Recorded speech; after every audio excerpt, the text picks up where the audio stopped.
కూటమి ఎమ్మెల్యేలు చెప్పినట్టుగానే కలెక్టర్లు పనిచేయాలని సీఎం చంద్రబాబు సందేశం ఇచ్చారు. వారు చెప్పిన పనులనే చేయాలని ఆదేశాలు ఇచ్చారు. అంతేకాదు తమది పొలిటికల్ గవర్నెన్స్ అని చెప్పుకొచ్చారు. మళ్ళీ 5 ఏళ్ల తర్వాత ఎన్నికలకు వెళ్లాలన్నారు. పేరుకే ప్రజాప్రతినిధులకే రావాలని కలెక్టర్లు సదస్సులో చంద్రబాబు వ్యాఖ్యానించడంతో అధికారులు అవాక్కయ్యారు.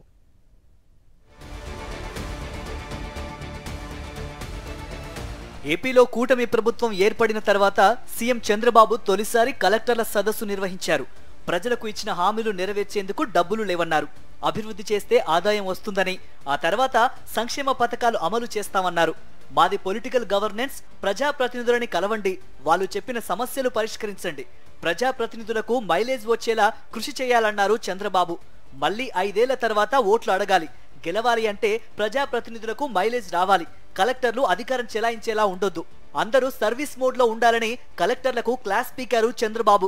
ఎక్కడైతే జీఎస్టీపీ రాష్ట్ర ఆదాయానికి కోరిలేషన్ ఉంటుంది, అభివృద్ధి జరిగితే ఆదాయం వస్తుంది, ఆదాయం వస్తే సంక్షేమ కార్యక్రమాలు చేస్తాం.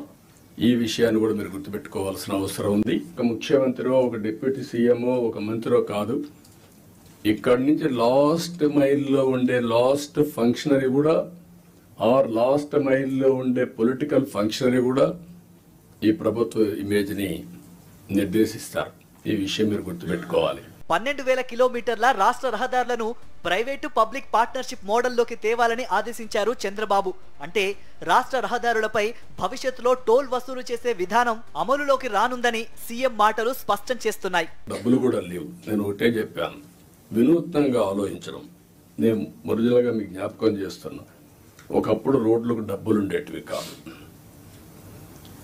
ఆ రోజు వినూత్నమైన ఆలోచనే BOT, అందులోనే పబ్లిక్ ప్రైవేట్ పార్ట్నర్షిప్.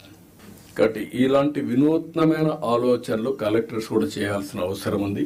ప్రస్తుత ఇసుక విధానంలో ధరలు 5 రెట్లు పెరిగిపోయాయని అంగీకరించారు బాబు. జగన్ ప్రభుత్వంలో మాదిరిగానే గ్రామ సచివాలయం ద్వారానే ఇసుక బుకింగ్ విధానాన్ని తీసుకొస్తామన్నారు.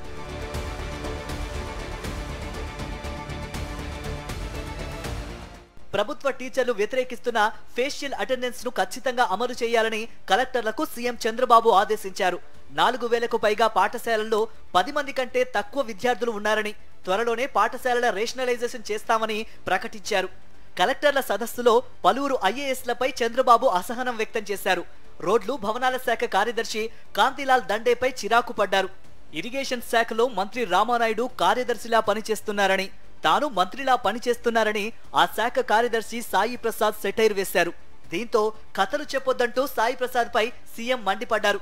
ఈ నెల 7న చేనేత దినోత్సవం చీరాలలో నిర్వహిస్తామని చంద్రబాబు ప్రకటించారు.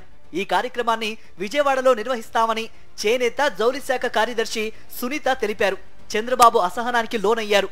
చీరాల రావడానికి మీకేమైనా ఇబ్బంది ఉందా అంటూ మండిపడ్డారు.